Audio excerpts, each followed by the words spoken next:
everybody, it's Mickey, and in today's weekend prep video, we are going to be getting caught up on all those little things that we all have to do around the house. I have a Costco haul for you. There's a new project that I'm going to be working on, and we will be in the kitchen making some really good food. So if you are new here, I hope you'll take a minute to subscribe. I put out new videos every week about all things home. I want to start this weekend out with a good to-do list so that I can get as much done as possible. The last several weeks we've been working on packing up Rebecca for her big move, and all those little chores just didn't get done. Thank you all so much for your response to last week's moving video and all your well wishes for Rebecca and her new life. She is doing well, getting settled, and starts her new job on Thursday. The first thing on our list this Friday is to head off to Costco. I have not been to Costco so far this year, so I was really interested in seeing what the prices look like, considering food prices in general have been increasing.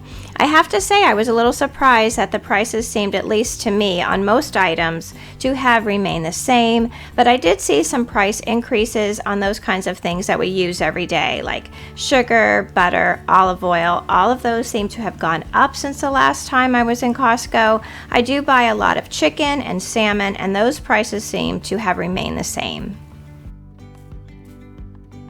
My goal for Costco this morning was to get some meat products for my freezer. You know, I've been working on building up my pantry, and I think that also includes the freezer as well.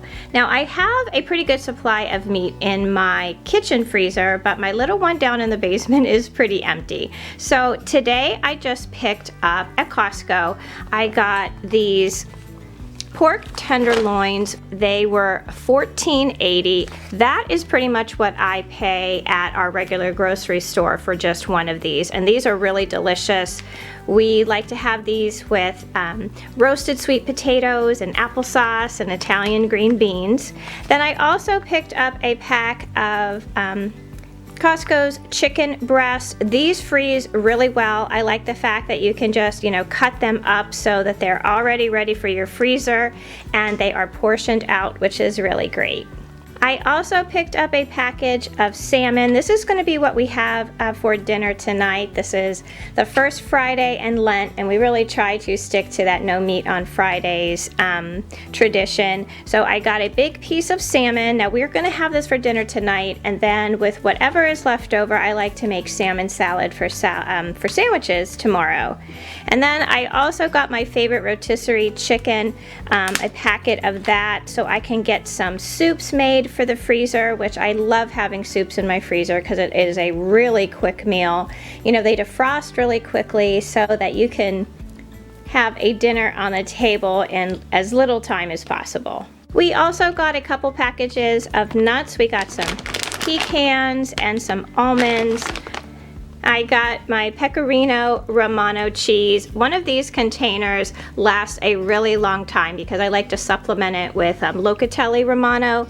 But this is what I like to use, like when I make my sauce. This is like the first layer of cheese on pizzas and baked ziti and those kinds of things. This is a really good alternative to Locatelli Romano if you can't find it in your area.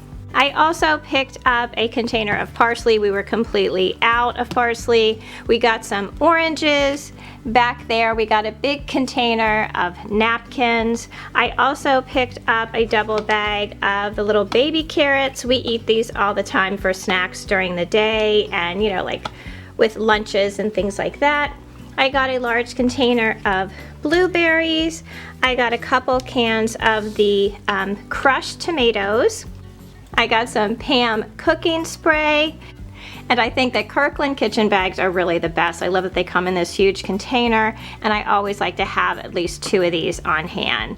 I also picked up a large box of the Tide Pods, And then I also picked up 2 containers of the Downy Fresh Protect. So this is everything that I got at Costco today. You know, I haven't done one of those big mega Costco hauls in such a long time. I think I've just been trying to be very thoughtful about what I'm buying, and sometimes when I'm in Costco, at least, you know, I'm just speaking for myself, I can buy things on impulse and we really don't need them, we really don't use them. So I think sometimes these smaller, shorter trips are better on my budget and also better for my meal planning. So I'm gonna get this all put away and I'll meet you back here in the kitchen. For dinner tonight, we're going to have the salmon and orzo primavera. I have my veggies all chopped up. I have some zucchini, red peppers, onions, and garlic sauteing. I have my water boiling for the orzo, and I'm going to start prepping the salmon for the oven.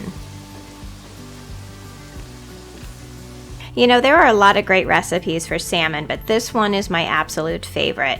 I like to drizzle the top with some honey, and then I season it really well with garlic powder, Mrs. Dash, salt and pepper, and dill. And then I add some kind of citrus slices to it, whether it be lime, orange, or lemon. Today I'm going to be using orange, and then I like to dab a couple teaspoons of butter all over it. I put it in the oven at 425 for about 20 minutes, depending on the size and the thickness of the piece of salmon. I always test it a little bit right before I take it out with a fork in its thickest part to see if it flakes easily. If it does, then it's done. Meanwhile, I boil about 3/4 of a cup of orzo, and then I add it to my sauteed vegetables. I return everything to low heat just to make sure everything is all mixed together really well. I add some sliced grape tomatoes, some fresh parsley, and hot pepper flakes, and we're ready to eat. I have shared this recipe many times on my channel before, but this is truly one of our top 10 most favorite meals. It really does look beautiful plated, so I have made it for special occasions, for holidays, or just a simple weeknight meal.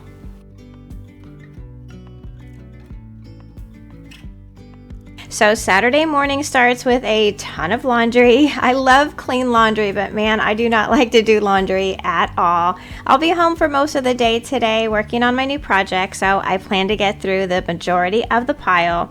I usually do laundry every day during the week, but you know, getting Rebecca ready for the move, we washed all of her new bedding and towels and everything before we packed them up so that they would be nice and fresh and ready to use when she got there.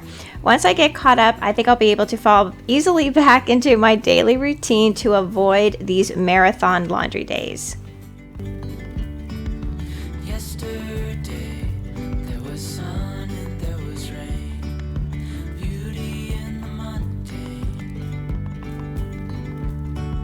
And as the light startled our eyes, we let go of disguise. So for lunch today, I am making some salmon salad from our leftover salmon from last night's dinner. Costco always sells those huge pieces of fish, so you can easily get 2 meals out of them. This is a really simple recipe. You're just going to need some celery, a couple hard-boiled eggs, minced onion, a little bit of dry ranch, salt and pepper, Mrs. Dash, some mayo, and some sour cream. This is the same recipe that I use for my tuna salad. You know, I like to use the minced onion because I think it has a milder flavor than the chopped onion, and I really do like the combination of the mayo and sour cream. Sour cream has a little bit of a tartar flavor than the mayo, so it really gives the recipe a nice balance. This is one of those recipes that you can add the seasonings that you want and what your family really likes. Also, it's completely up to you as to the amount of mayo and sour cream that you add. I know that some people like a more drier salad than others. For us, we are somewhere in the middle. I like to serve a big pile of this on toast, or you can even put it on a bed of lettuce. Either way, you have to have some dill pickle alongside because it is such a great combo.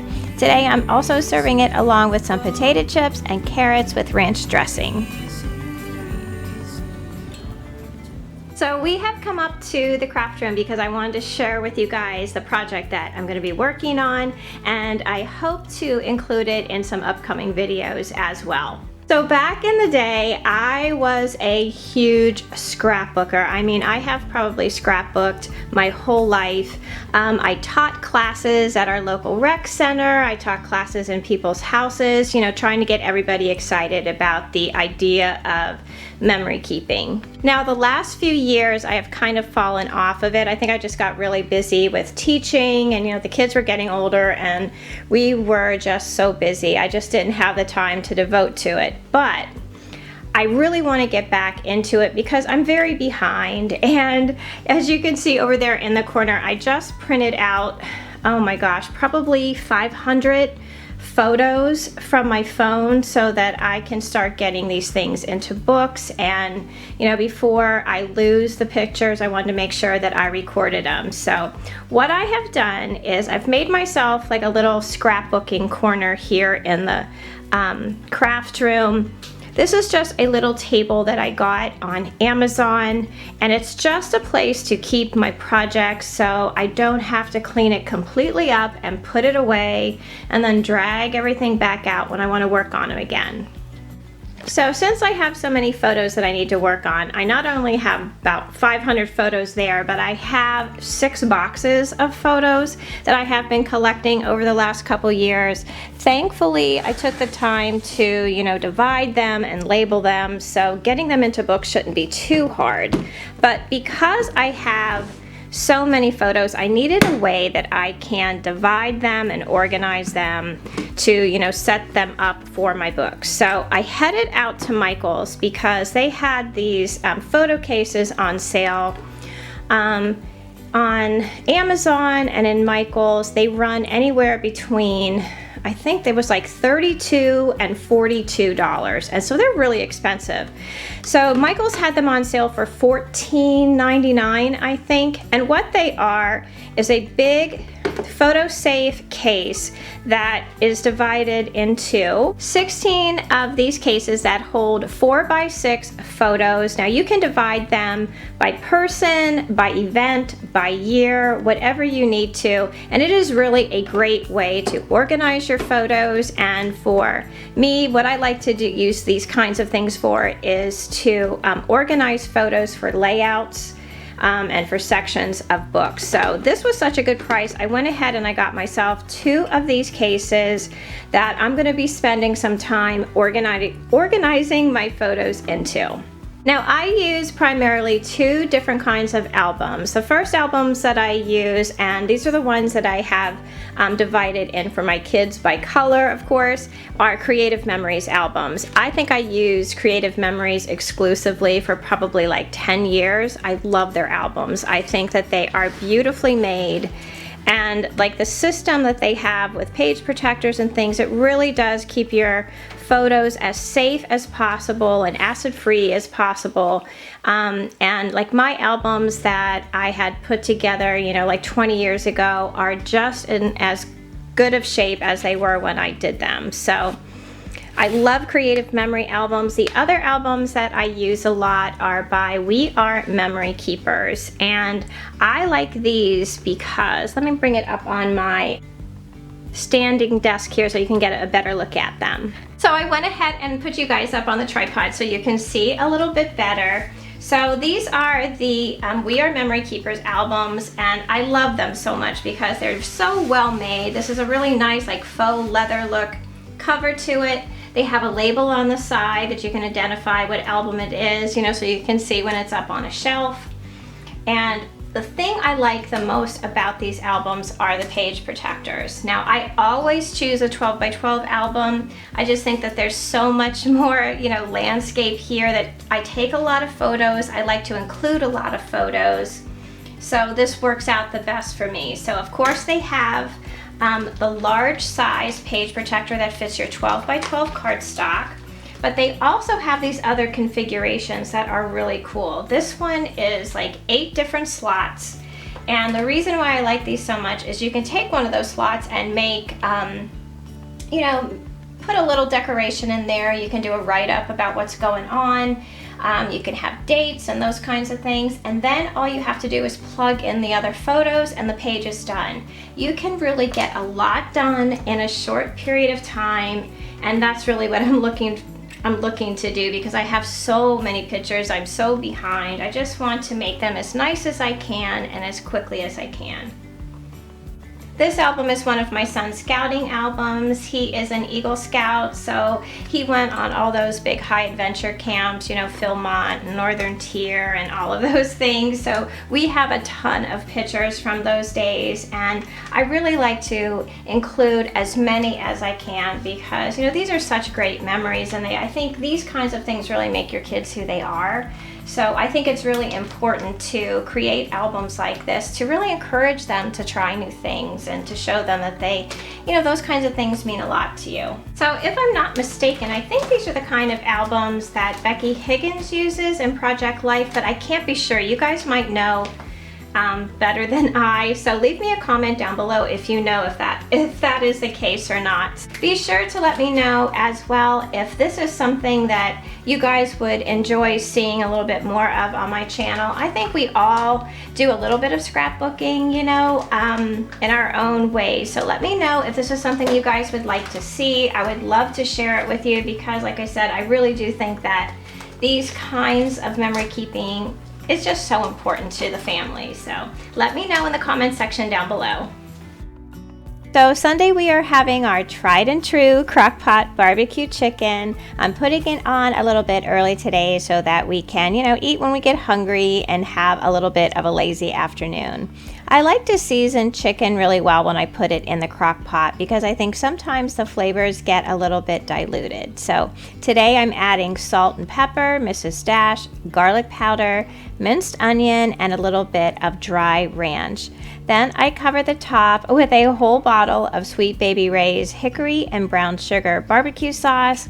I set the pot to high for the first hour and then to low 3 to 4 hours. I always make a big bowl of coleslaw to go along with our barbecue chicken. We like to put coleslaw right on top of the chicken in the sandwich. So this recipe uses pretty much the same ingredients as my salmon salad, except with the addition of a little bit of sugar. I like to buy the packaged coleslaw mix at the grocery store. If I can find the angel hair coleslaw, that's really my first choice. I usually use 2 big bags for it, but it never seems to be enough coleslaw for us.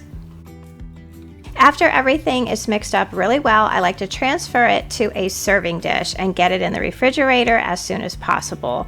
The cold coleslaw salad on top of the hot barbecue chicken is really such a great combo. Once the chicken is all finished cooking, I just shredded it up for our sandwiches and let it cool for a little while to allow the sauce to thicken up.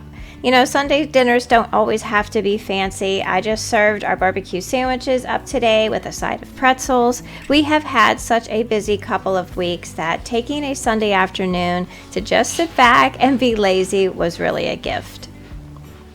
So thank you all so much for hanging out with me this weekend. Don't forget to leave me a comment down below and let me know if you guys would be interested in seeing some memory keeping content here on my channel or any other video ideas that you would like to see. Please join our communities over on Facebook and Instagram at My Bashful Life, and don't forget to subscribe. I would really love to have you all back as part of our YouTube family. So until I see you in that next video, I hope that you love the life that you have, be kind to each other, stay safe, and I'll see you again soon. Bye!